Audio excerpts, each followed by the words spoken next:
Hello, all, and welcome back. I'm Carlos, the school teacher, and this is my son Francisco, and welcome to Living Living with with Mangoes. mangoes.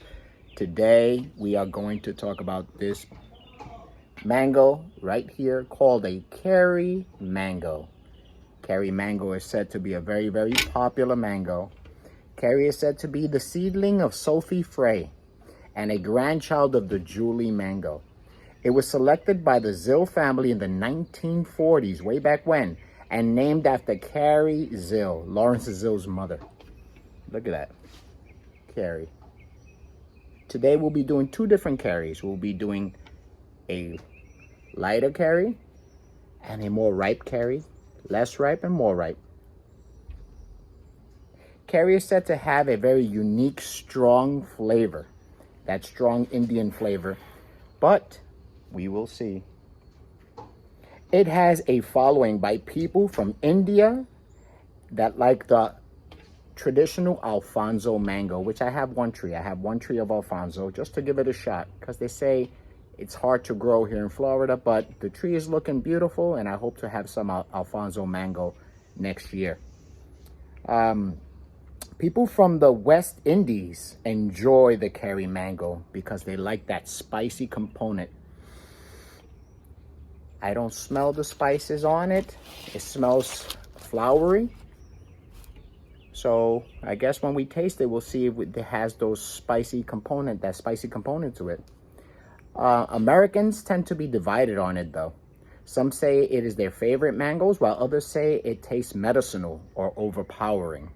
I hope that's not the case. Us being from Latin America and having different taste buds, we'll see what happens. It's a small mango.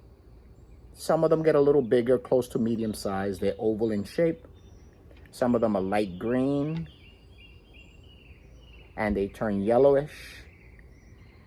They say that when it's closer to the yellow, it's full maturity. The fruit is said not it's not good when you let over ripen.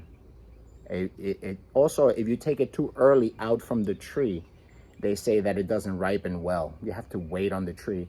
This is why a lot of farms tend to grow less of the Carrie mango, even though it's in big and popular demand. But you know, when you have to ship these things, you have to take them out when they're green, and sometimes they don't do well, you know, packaging and shipping and stuff like that. The fruit is said to bruise easily. So this is one of the reasons why these places don't like to ship a lot of these. They rather have people pick them up and sell them in their nurseries or things of that nature because they do bruise easily. Carrie is susceptible also to certain strains of anthracnose. It is also said that it produces a lot of male flowers on the tree. So the tree tends to produce more male flowers than female flowers. I don't know why that's the case. So it has a smaller harvest than it would if it had more female flowers. It's a lot of people consider it a dwarf type of mango tree, but in truth, it's not that it's dwarf. You know, it's the rootstock. The rootstock makes it stay a little small, but they can get big. It can get mid-size to sometimes a little bit more than mid-size, but with the right rootstock and proper trimming, you could keep this tree dwarf. Okay. So that is the Carrie mango. It's an Indian mango, considered to be in the same line as Alfonso mango. So it's really enjoyed by the Indian and West Indian population, a lot of people in the Caribbeans. So let's start with smelling this before the taste test. Let me smell this one. It smells good. Smell this one. Tell me which one you think smells better. The more ripe one or the least ripe one? I think they smell very similar, right? Yeah, very similar. I don't think they fluctuate too far from each other. You think this one's stronger? Yeah. Here you go, just so you could get a good idea of the difference in look. And size. And size. This one's a little smaller, this one's a little bigger, this one's closer to medium size, this one's smaller. Okay, let's try this Carrie mango. Here you go. Thank you. I've been wanting to taste this Carrie mango for some time. I haven't had it for a bit. I don't remember the taste too well. This one was starting to get a little too soft there. If you see there, it was starting to get a little overly ripe. So I'm thinking that being the case, maybe this Carrie mango, the least ripe one, will be a little firmer. Okay. Look at this one. Okay, it's definitely juicy. Smell this? Yeah, smell that. It smells good. It does have a very, very good, clean smell to it. All right, let's put this one to the side.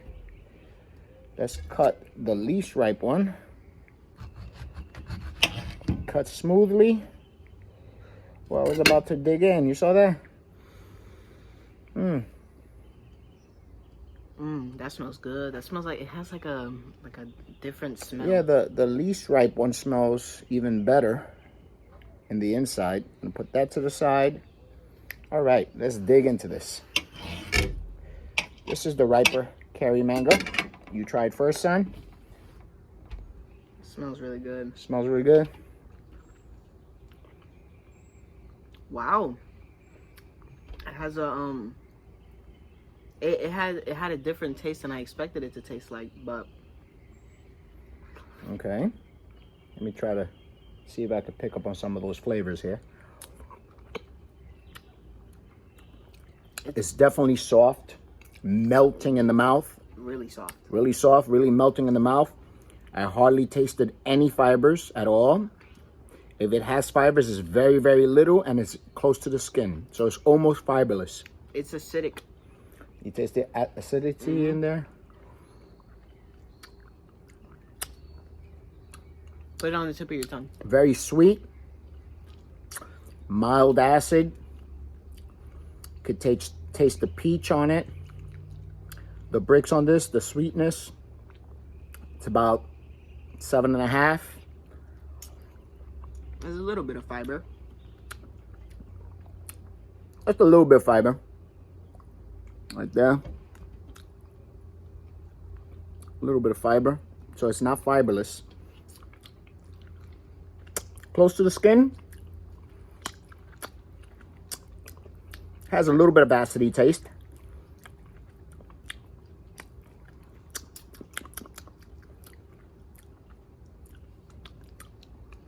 I almost tasted a tiny bit of coconut. Yeah, Right? coconut. Almost a tiny bit of coconut there. So that was the more ripened one. Now let's go into the least ripened one. It's enjoyable. I wouldn't say it's bad. You enjoyed that one? Mm-hmm. We try that one. That's the least ripe one. Let's see if you could smell and taste something different there. Okay, it smells the same. This one just smells stronger. Okay, so it smells the same. Yeah, it does smell the same. How is the taste? It's more acidic. It's more acidic. Okay. Let's see how this peels. Ah, okay, good. Easy to peel. Comes off easily. That's good. I'm getting more hints of coconut. At this stage, I definitely get more hints of coconut. Mm-hmm. I definitely get more hints of coconut. It is still sweet. 7.5, right about there. It also melts on your mouth. In your mouth. Melts in your mouth. It's juicy. I could understand now why so many people like to buy this Carrie mango as one of the good all-time favorites. This, the Julie, all-time favorites because of the consistency. The consistency in the taste. Not too much fiber. Good sized mango, easy to eat. Flavorful. This one I do taste the hints of a coconut, lightly, but it does have hints of coconut. I taste more of the subacid taste closer to the skin, a little acidity closer to the skin. You're gonna try to eat the peel on this? Yeah, Yeah, I'll be try the brave. peel. Be brave. Eat the peel. Let's see. Chew on that. Tell me how that is. It's sweet. Really? It has it tastes like plant. Yeah. Tastes like leaf. Not that acidy, or it's not tart. It's not It's not bad. It just tastes like leaf. It's not astringent. It's edible. You can eat the skin. I'm not a big skin lover. What about this one? You know, on avocados, yeah, if you have a good Bragdon avocado, nice black avocado, the skin is so thin that you could just eat it with the skin and all. So I don't mind that on that type of avocado. I don't really eat the skin too much on mangoes. But this, you could chew on. I think this skin was better. Now comes the grading. Let's do the grading, son. Let's do the grading first on this avocado. Carrie. The Carrie that was very ripe. Excuse me, the mango. Now I got stuck with avocado. But the Carrie that was very ripe, what would you grade that Carrie from a 1 to a 10? 1 being Tommy Atkins, 2 being Kent, 3, 4 being Kit. The best 10 with superb flavor and breaks and all, the orange sherbet or the Sugarloaf. Sugarloaf. What would you grade this particular Carrie mango? Well, I enjoyed this one more. Which one? The least ripened one? Yes. Okay. I enjoyed It's that still one more. ripened. It's not that it's not ripened. It's just least ripened. This is more ripened. This is least ripened. Less ripened. I enjoyed it more. It had like stronger acidic taste, which I enjoyed. So you like the acidity on this one? Yeah, and then the coconut was good. It wasn't like the fruit cocktail where it was overpowering. Right. It was. That I don't like. So you like that tinge of Yeah, coconut? I like hint. how it has a tinge, but different flavors as well that work Good. with So it. it gives it that mix. I understand that. Yeah, for sure. I like that Because about you it. definitely did not like the overpowering of the. I like coconut, so I'm biased towards coconut. But I know that others like to taste those fruits and those things. So I get you. I get you. So now, how about this one? How about the more ripened one? I'd probably give it like. Oh, you didn't say the number on this. Yeah, I'd probably give that one like a 6, 6.5. 6.5. Okay, so this carries a 6.5. He's still up by half a point there. And what would you give this carry? The more ripened one. Probably like a 5.5. 5.5. So you went a point down. Okay. Okay. Carry, for me, this carry is a good carry, the least ripened one. Okay. It's a good carry. It had that coconut. I was trying to find those spices that they speak of.